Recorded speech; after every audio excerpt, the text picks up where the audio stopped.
Selamat pagi semuanya. Terima kasih sudah bergabung di Buntol ketiga ini. Dan kita kedatangan bintang tamu Pak Anto yang akan sharing pengalamannya sebagai Australia. Pak Anto ini adalah dosen Universitas Riau ya Pak ya? Ya. Jadi Pak Anto menjalani master dan PhD-nya di Monash University. Kemudian juga beliau mengajak keluarga ikut serta. Nah, ini mungkin yang menjadi tantangan buat kita yang mendaftar untuk sekolah di luar negeri. Kadang-kadang kita masih ragu apakah serta keluarga ataukah harus pergi sendiri, apakah kita mampu untuk membawa keluarga. Itu kadang-kadang yang menjadi dilema untuk pendaftar beasiswa. Nah, di sini kebetulan kalau kami yang di Buntol ini semuanya bawa keluarga. Nah, ini yang kami menghadirkan Pak Anto untuk selama tinggal di Australia dengan membawa keluarga. Baik, langsung saja ya Pak Anto ya, saya persilakan. Ya. Terima kasih sekali lagi Ibu Roro, Mbak Ima, Mbak Dian, dan tim. Kita mulai. Assalamualaikum warahmatullahi wabarakatuh. Ya, saya sekolah di Monash, pertama itu master tahun 2006-2007. Terus kemudian balik lagi ke Monash tahun 2011. Awalnya saya sendiri, tapi setelah confirmation, kemudian saya jemput keluarga. Jadi keluarga itu bergabung tahun 2012, ya, sampai kemudian selesai tahun 2015. Nah, waktu itu anak 3, Rauda yang besar. Ketika saya bawa itu Rauda kelas 4 SD kalau nggak salah.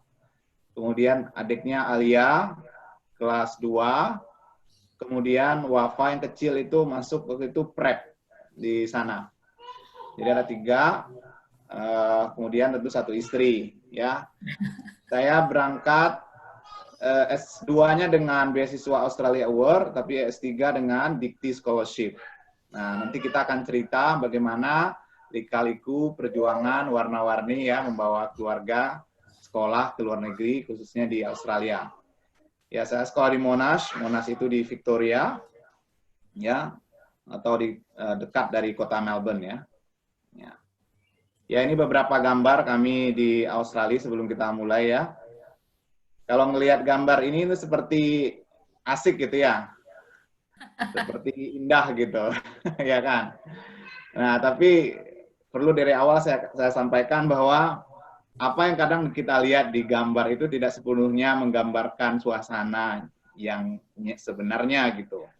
Ya, keindahan yang digambar itu ya tidak mewakili sebenarnya pengalaman-pengalaman hidup di luar negeri. Kadang pengalaman nyatanya itu jauh lebih berdarah-darah ya ketimbang keindahan-keindahan yang kita lihat seperti ini. Nah, nanti kita cerita.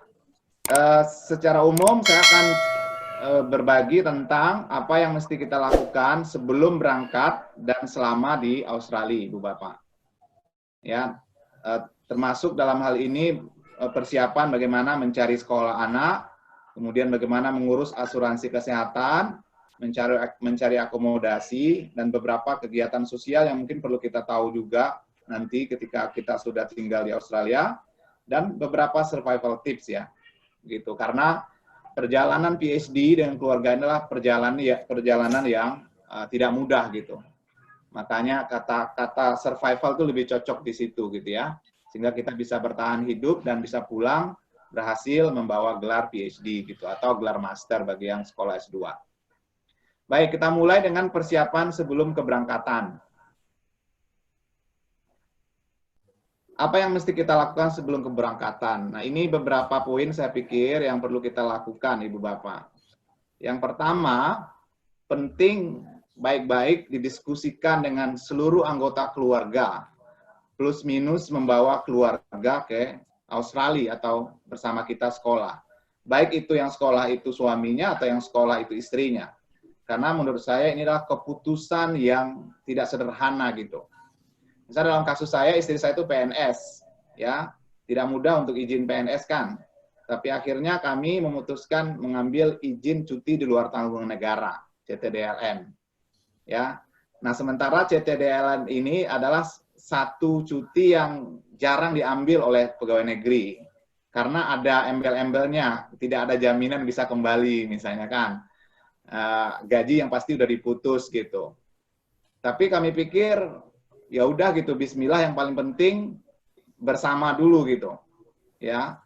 Karena sekolah S3 itu kan bisa lama ya, paling cepat itu di Australia 3,5 tahun ya. Yang 3 tahun belum saya dengar kalau di Australia teman-teman saya. Paling cepat 3,5 tahun, ada yang 4 tahun, ada yang lebih gitu ya.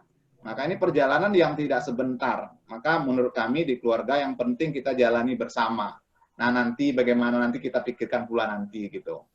Gitu. Ya, tapi tidak semua memang ada yang memang mengambil pilihan itu. Ada malah kemudian yang suaminya pergi, kemudian istrinya tinggal dulu di rumah atau sebaliknya gitu. Ya. Apalagi kalau kita bicara misalnya biaya gitu ya. Ini juga tidak sederhana ketika kita memutuskan membawa keluarga karena rata-rata beasiswa itu kan menghitungnya itu untuk individu student gitu. Ya, memang ada 1-2 beasiswa seperti LPDP yang masih punya family allowance kalau nggak salah ya Mbak Roro ya. Tapi beberapa beasiswa yang lain itu sudah tidak punya budget atau tidak punya anggaran untuk keluarga lagi gitu. Termasuk Australia Award saya dengar sudah tidak lagi memberikan family allowance. Artinya kalau kita bawa keluarga itu harus tanggung jawab kita sendiri sebagai mahasiswa. Nah, ini juga harus dihitung sejak awal gitu ya. Maka oleh sebab itu salah satu yang harus kita pikirkan adalah misalnya kesiapan finansial. Ya. Yakin harus, tapi hitung kuantitatif agak rasional juga perlu gitu ya di awal-awal. Ya. Kenapa? Karena biayanya bisa sangat besar, terutama biaya asuransi kesehatan. Ya. Karena sejak tahun 2012 kalau nggak salah itu kenaikan biaya asuransi itu luar biasa kali lipatnya. Ya, jadi nanti akan saya jelaskan. Gambarannya kalau kita buat satu anak gitu ya, satu istri itu bisa habis 100 juta lebih ya untuk asuransi selama 4 tahun.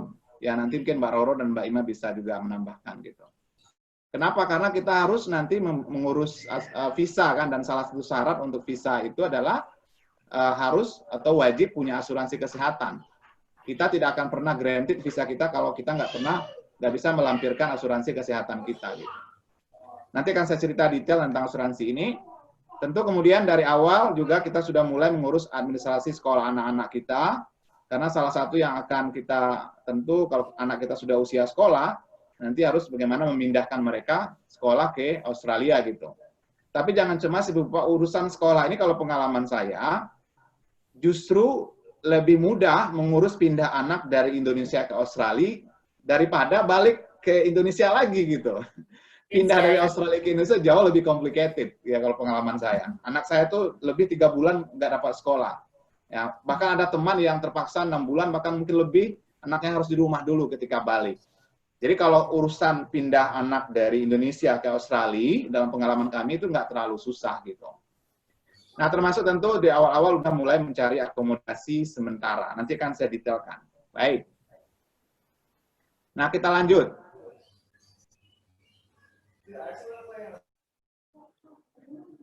Oke. Ya. Nah, ini tentang mengurus asuransi kesehatan, Ibu Bapak. Seperti yang saya bilang tadi, memiliki asuransi kesehatan adalah satu syarat wajib untuk memperoleh visa belajar di Australia. Nah, asuransi untuk kesehatan untuk mahasiswa internasional itu biasa disebut dengan OSHC ya, atau Overseas Student Health Cover. Ada banyak lembaganya yang menyediakan, ada Allianz gitu ya, ada macam-macam ya. Nah, poin yang pentingnya adalah kita wajib memiliki asuransi ini sebelum kita berangkat. Nah, kalau kita bawa keluarga tentu itu tanggung jawab kita. Nah, kalau untuk kitanya, mahasiswanya, studennya, biasanya itu sudah include di beasiswa yang mengcover kita. Walaupun mungkin nggak semua, tapi saya pikir mayoritas mahasiswa mengcover ini. Tapi lagi-lagi kalau kita bawa keluarga, ini tanggung jawab kita. Gitu. Dan biayanya bisa sekitar segini. Ya, bisa kita beli melalui agen atau kita beli sendiri aja. Nah, link untuk beli ini Ibu Bapak bisa lihat di sini, ya. Ini saya tunjukkan ya, ininya link ini. Nah, kalau kita udah sampai di sini, ini saya simulasikan misalnya ya. Kalau kita bawa keluarga untuk S3 yang biasanya 4 tahun gitu, berarti kita beli kalau dengan keluarga itu untuk satu istri kita, satu adult. Kemudian asumsikan anak kita 1 orang gitu ya. Nih, one child. Kemudian sekarang 2020, kalau 4 tahun berarti 2020 sampai 2024 misalnya kan, atau 2023. 2024 lah berarti ya. Anggap aja dulu misalnya sampai 2023. Nah, kemudian kita cek harganya di sini, get quote now ini. Nah, ini gak apa alternatifnya Ibu Bapak? Ya, ini harganya ada dari Bupa 12 ribuan, Medibank ya, ada NIB, ada OSHC juga ini, CBHS. Ada juga dari Allianz ini 6.000, lebih murah. Saya nggak tahu nih kenapa jauh kali bedanya Allianz ini. Tapi Ibu pelajarilah nanti kalau memang akan berangkat, apakah beda, ada misalnya beda coverage ya antara Allianz yang 6.000 ini dengan yang ini. Nah, kalau memang sama berarti murah sekali nih Allianz ini. Ya, ini bisa kita beli sendiri atau kalau misalnya susah beli sendiri bisa lewat agent. Ada banyak agent-agent di Indonesia yang bisa membantu membelikan ini sebelum berangkat Ibu Bapak. Baik. Kemudian dari sisi perkiraan biaya hidup. Nah, ini coba Ibu Bapak lihat. Lumayan mahal ya, dan sangat mahal malah kalau ukuran kita. Jadi ini per minggu ya, menurut easyuni.co.id ini perkiraan aja. Kalau akomodasi itu sekitar $70 sampai $400 per week. Ini tergantung tentu jenis akomodasi yang akan kita sewa gitu. Ya.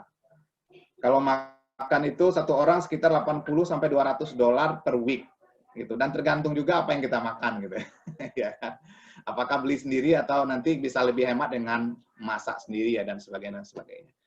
Ya tentu secara umum biaya hidup di Australia jauh lebih tinggi ya, karena $1 itu kan sekitar Rp10.000 kita. Jadi kalau misalnya kita sewa misalnya jadi anak kos misalnya kan $70 per week, berarti ya sekitar 700.000 per weeknya. Sebulannya sudah 2.400.000 kan. 4 kali 7 ya, 2.400.000. Gitu. Baik, nah itu terkait asuransi. Nah kalau kita udah dapat asuransi, kita kemudian nanti bisa ngurus visa keluarga. Nah ini juga banyak agennya di Indonesia. Salah satu syaratnya kita harus cek kesehatan di beberapa rumah sakit yang recommended oleh Australian Embassy. Nah, tidak semua rumah sakit yang bisa gitu ya. Biasanya itu ada listnya di Australian Embassy itu. Nah, setelah itu kita siapkan dokumen-dokumen yang diperlukan ya, ada paspor, KTP, kelahiran. Dan kalau kita dapat beasiswa biasanya akan ada guarantee letternya ya. Nah, ini bisa kita pakai untuk mengurus visa.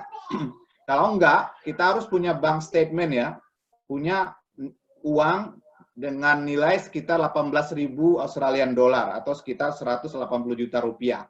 Kalau biaya sendiri gitu. Kalau beasiswa berarti surat dari beasiswanya kita nanti attach gitu ya. Kemudian tentu ya membayar asuransi tadi. Nah kalau sudah selesai semua, ya udah insya Allah kita berangkat ya ke Australia gitu. Nah tapi sebelum itu tentu penting bagi kita untuk mengurus sekolah anak kita Ibu Bapak. Ya. Nah pengalaman kami mengurus 3 sekolah anak itu, ya yang kami siapkan waktu itu ini, buku lapor mereka, nggak perlu terjemahkan bahasa Indonesia aja, akte kelahiran, ya, ada referensi dari kepala sekolah, kemudian catatan imunisasi. Nah, ini saya nggak tahu update terakhir, tapi waktu kami berangkat tuh ini yang diminta gitu ya. Nah, silakan nanti unduh aplikasinya, nama aplikasinya ini, Dependent International Student Application. Nah, ini juga ada linknya di sini, ini saya lihatkan linknya.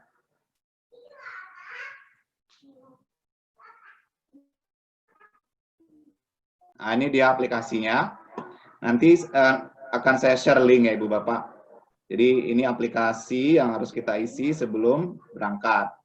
Nah, ketika sudah sampai di Australia, nah saya sekarang cerita tentang sekolah. tentu saran saya kita sekolah ke sekolah negeri di sana gitu ya.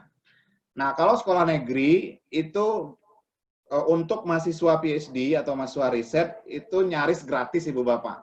Kenapa? Karena sekolah itu disubsidi negara. Ada sih bayar sedikit tapi nggak signifikan. Ya mungkin ada beli baju atau beberapa buku gitu ya. Tapi pengalaman kami itu nggak signifikan. Jadi don't worry kalau bawa anak ke sekolah ke Australia itu tentang biaya nggak masalah karena itu disubsidi negara. Nah, sementara kualitas sekolah itu menurut saya itu hampir merata. Nah, kalau sebetulnya pilih aja sekolah yang paling dekat dengan tempat tinggal kita, sehingga kita nggak repot dalam hal antar mengantar gitu. Apalagi memang di Australia itu dia punya zonasi ya, jadi memang kita disarankan sekolah yang dekat dari tempat kita tinggal. Nah, kalau sekolah di Australia itu Senin sampai Jumat, kalau di Victoria 9 sampai setengah 4 sore. Mungkin ada sedikit beda di state yang lain, tapi kalau di Victoria begitu. Nah, anak kami sekolah di sini di Clayton, namanya Clayton North State School. Ini sekolah negeri, sudah berumur lebih 100 tahun, ya, lebih tua dari Indonesia. Ini gambar mereka sedang sekolah. Ini Wafa, waktu itu dia masuk di prep ya, tapi ini foto sudah menjelang pulang ini. Jadi dari kelas berapa? Kelas 2 kalau nggak salah dia waktu itu, atau kelas 3. Ini Alia dengan teman-temannya. Ya, ini Rauda ketika pulang sudah masuk SMP, ya. Dia pulang kelas 2 SMP. Nah, itu tentang sekolah. Kemudian, berikutnya tentu mencari akomodasi. Nah, seperti yang saya bilang, saran saya carilah akomodasi sejak dari Indonesia. Dan baiknya cari dulu akomodasi sementara melalui kenalan mahasiswa Indonesia. Kalau belum punya kenalan mahasiswa Indonesia, ya bisa cari grup-grup Facebook kalau sekarang kan. Tapi biasanya mudah kalau sekarang tuh mencari komunitas Indonesia. Nah, dari mereka itu nanti kita insya Allah akan dapat itu informasi akomodasi sementara. Rata-rata sih akomodasi sementara itu kita numpang atau ngekos dulu di keluarga Indonesia yang ada di sana. Ya, agak 2 minggu atau paling lama 1 bulan. Sambil nanti kalau kita udah sampai di situ, baru lihat-lihat. Baru cari akomodasi permanen. Ya, sehingga sesuai dengan selera kita gitu. Nah, harga akomodasi itu seperti yang tadi saya bilang sekitar 70-400 tergantung yang kita pilih karena pilihannya itu mulai dari ngekos ya kepada satu keluarga, biasanya dengan keluarga Indonesia, itu bisa sangat murah gitu ya, bisa sangat irit kalau memang pribadi. Tapi kalau konteksnya keluarga kan mending cari rumah sendiri ya, tapi rumah itu tidak full rumah ya, bisa dalam bentuk misalnya studio gitu yang cuma 1 kamar doang, tapi di sana itu ada semua ada toiletnya di situ, ada dapurnya di situ, atau mungkin ya seperti apartemen gitu ya. Atau kalau memang rumah ya memang bisa rumah juga, ya tergantung nanti pilihan kita lah gitu ya, gitu. Nah setelah kita dapat akomodasi, salah satu yang sangat penting kalau kita buat keluarga menurut saya itu adalah ikuti kehidupan sosial yang ada di situ. Ya secara umum ya Australia itu adalah negara multikultural. Jadi kalaupun kita orang Indonesia tak akan shock betul ya karena juga ada banyak orang Asia dan orang Indonesia di situ. Ada cukup banyak Muslim juga yang tinggal di Australia, termasuk Victoria. Kita punya beberapa masjid, termasuk surau gitu ya. Dan masjid-masjidnya cukup aktif dengan berbagai kegiatan mereka. Saya saran Bapak Ibu, kalau memang sudah sampai di situ, ikuti kegiatan-kegiatan ini. Termasuk ada organisasi mahasiswa Indonesia ya di setiap kampus ya. Kalau di Australia secara umum kan ada ininya ya. Apa namanya Mbak Roro yang pelajar Indonesia itu? Saya lupa ya. PPIA. Ya PPIA ya. Perhimpunan Pelajar Indonesia Australia. Nah, nanti ada lagi tuh komunitas-komunitas kecil. Kalau di Monash itu ada namanya misalnya MIIS, Monash Indonesian Islamic Society dan sebagainya. Nah, saya saran Ibu Bapak ikuti itu karena nanti di sana itu kita lebih merasa tidak merasa sendirian di negeri orang dan ada banyak sekali manfaat-manfaatnya kita nanti di situ. Termasuk misalnya info-info pekerjaan misalnya kan gitu. Mereka punya biasanya gathering yang rutin, apakah itu barbecue, apakah itu pengajian atau teknik bareng dan sebagainya gitu. Nah, ini bagian-bagian yang saya pikir penting ini diikuti selain kita belajar gitu ya. Gitu. Nah, ini beberapa gambar kegiatan selama di Australia, ada barbekyuan dengan kawan-kawan. Nah, kalau saya orang Minang kan saya ikut juga dengan Minang Sayu gitu ya. Nah, ini kita ketemu dengan orang Indonesia yang sudah jadi PR di situ. Jadi kita bisa menambah kawan ya, menambah saudara di rantau orang gitu. Ya. Nah, apalagi kalau kita mahasiswa itu, ini bisa juga sarana untuk kalau kawan-kawan bercandanya perbaikan gizi misalnya kan. Ya, karena ya kalau dengan PR lebih beda lah konsumsinya gitu ya. Atau ini di Monash, kami punya Monash Indonesian Islamic Society, ini terbuka untuk semua kalangan, ini tidak hanya kawan-kawan muslim, tapi juga kawan-kawan non-muslim, pokoknya yang Indonesia silakan bergabung gitu. Ini foto lama ketika saya master, ini foto yang terbaru tadi belum saya temukan. Nah itu.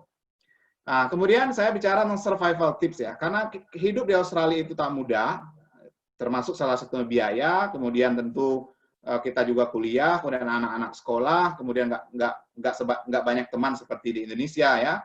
Kadang kita punya tetangga tapi nggak saling kenal gitu ya. Maka ada beberapa tips yang saya sarankan. Yang pertama, pastikan tadi bergaul. Gaul ini tentu tidak hanya dengan orang Indonesia ya, termasuk non-Indonesian sendiri ya. Ya, cari teman ya. Kemudian beradaptasilah dengan lingkungan itu. Salah satu saran saya adalah buanglah segala status sosial dulu yang kita bawa dari Indonesia ini. Jadi kalau misalnya nanti cari pekerjaan, nggak perlu gengsi-gengsian gitu. Ya kan, kadang karena pekerjaan-pekerjaan itu pekerjaan yang sama sekali belum pernah kita kerjakan di Indonesia, tapi for the sake of survival, ya kita harus lakukan gitu. Jadi kalaupun sebelumnya kita ini dosen, sebelumnya kerja di bank, sebelumnya kerja di mana gitu ya, dihormati orang di Indonesia, kalau masih dengan gaya seperti itu ke Australia, nanti saya khawatir nggak survive gitu. Yang kemudian berikutnya tentu ekstra sabar, ya, terutama nih keluarga ya. Kalau suaminya misalnya kuliah kayak saya, itu ada masa-masanya saya tuh lebih banyak menghabiskan waktu di kampus. Maka bisa dikatakan tinggallah keluarga di rumah. Nah, kalau istri misalnya nggak sabar, itu kadang dia merasa terabaikan gitu. Nah, inilah saatnya kita harus saling mengerti gitu ya, bahwa suami sedang kuliah, atau sebaliknya istri sedang kuliah. Jadi kalau kurang-kurang dilayani di rumah, ya that is the risk yang harus kita pahami gitu ya. Nah, kita harus saling bekerja sama di sini. Nah, kemudian bekerja keras seperti yang saya bilang tadi itu agar survive. Karena kalau tadi beasiswa Ibu Bapak, misalnya saya beasiswa Dikti itu $1.750 per month. $1.750, bayangkan, saya bawa 3 anak, 1 istri. Jadi biaya hidup saya 5 kali lipat dari biaya yang seharusnya gitu. Nah, bayangkan pertambahan biaya yang harus saya keluarkan. Kalau saya bayangkan, saya tinggal di rumah 3 kamar, itu saya bayar 1.200 per month. Oke? Per month itu per 4 minggu maksudnya, 1.200. Jadi beasiswa saya 1.750. Kemudian kurang 1.200. Jadi untuk akomodasi aja sudah habis 1.200. Tinggal berapa? Ya 550. Terus bagaimana dengan makan sehari-hari? Bagaimana dengan biaya transportasi dan sebagainya gitu ya. Nah, itulah kita harus bekerja keras di situ. Ya, ini salah satunya mencari kerja paruh waktu. Ya kan? Nah, untuk ini saya sangat saran Ibu Bapak untuk beli mobil ketika di Australia. Loh Pak, kok beli mobil? Kita kan student. No problem ya, karena mobil second di sana itu relatif murah Ibu Bapak. Mobil, misalnya kayak kami pernah punya mobil, ya kalau mereknya itu lumayan keren ya di Indonesia kan. Kami beli sekitar waktu itu $4.000 ya. 4.000 itu kan sekitar 40 juta. Jadi mobil yang kami jual di Indonesia tadi itu kami jadikan modal untuk beli mobil second di situ. Nah, untuk apa mobilnya mobil ini? Untuk pertama penghematan sebenarnya Ibu Bapak. Karena kalau kita punya anak, jemput antar, bayangkan ke sekolah setiap hari. Bayangkan kalau kita pakai public transport, berapa biayanya kan? Belum lagi waktu kan? Kemudian juga mobil ini mempermudah mobilitas kita kemana-mana. Kalau mau pergi piknik dengan keluarga gitu ya, bisa kita dengan cepat pergi gitu ya. Dan salah satunya banyak pekerjaan paruh waktu kalau memang nanti kita mau cari kerja itu membutuhkan mobil ini. Ya, jadi mobil itu sebenarnya tidak pengeluaran di sana, itu lebih sebenarnya adalah kita kalau bahasa ekonominya mungkin ini bagian dari investasi kita sebenarnya, ya kan? Sehingga nanti mobil ini bermanfaat. Apalagi kalau nanti kita pulang, mobil ini bisa lagi dijual kalau kondisinya masih layak jual gitu. Jadi don't worry ya, investasilah untuk mobil dulu di awal-awal itu kalau memang bawa keluarga gitu. Kasihan nanti anak-anaknya kalau kita nggak punya mobil sendiri. Baik. Nah, saya masuk ini ke bagian mungkin 2 slide terakhir, kerja paruh waktu. Mungkin ini akan banyak juga yang bertanya ya, seperti yang saya bilang. Tadi, cara survive itu bagaimanapun adalah kita harus cari kerja paruh waktu. And good news-nya di Australia itu mahasiswa internasional diizinkan untuk bekerja. Ya, kalau mahasiswa S2 itu up to 20 hours per week. Kalau mahasiswa riset, nah kalau PhD pasti riset kan, itu unlimited. Nah, uruslah TFN nanti namanya tax file number ketika sudah sampai di situ sehingga kita legal bekerja. Nah, ada cukup banyak pilihan kerja di sektor non formal, Ibu Bapak. Ya, bisa jadi cleaner, ya, newspaper delivery. Ya, ini yang pernah saya kerjakan ini ya. Saya pernah jadi cleaner di situ, jadi orang yang nganter-nganter koran pagi-pagi subuh, kerja di kitchen hand juga gitu ya, kerja di chocolate factory, jadi fruit picker gitu ya, dan lain-lain. Intinya adalah pilihan-pilihan non formal ya. Maka oleh sebab itulah jangan bawa-bawa gengsi di sini. Yang penting halal, yang penting kita survive ya kan. Nah itu. Nah ini beberapa foto saya kerja di sana ya. Ini saat jadi kitchen hand di pabrik coklat ya. Nah ini saat ngantar koran ya pagi-pagi sebelum subuh ambil koran di news agency dan di rumah-rumah gitu. Dan beberapa yang lain nanti kita diskusi. Ya alhamdulillah bisa survive gitu ya. Tapi Ibu Bapak, kalau memang kita ke Australia itu untuk kuliah, pastikan tetap prioritaskan kuliah. Jadi jangan sampai nanti keasikan bekerja, nanti kuliahnya nggak selesai. Adakah teman-teman yang nggak selesai? Ada. Ya, dan tentu ini kita kasihan ya, kalau ada teman-teman kita sudah ngabisin waktu 4 tahun lebih di situ, tapi pulang tanpa gelar. Nah, maka oleh sebab itu tetap prioritaskan kuliah Ibu Bapak. Jangan keasikan cari dolarnya gitu. Nah mudah-mudahan dengan usaha yang keras seperti itu, Ibu Bapak, kita bisa selesai kuliah. Ini momen ketika saya submit tesis saya, kurang dari 4 tahun. Tapi visa saya sampai 4 tahun kan. Jadi sambil menunggu ujian itu, saya bisa melakukan yang lain-lain, termasuk jalan-jalan ya dengan keluarga, karena kita di tahun-tahun terakhir ya kan. Gitu. Nah, alhamdulillah akhirnya wisuda ya, wisuda, dan setelah itu baru pulang ke Indonesia. Baik, demikian.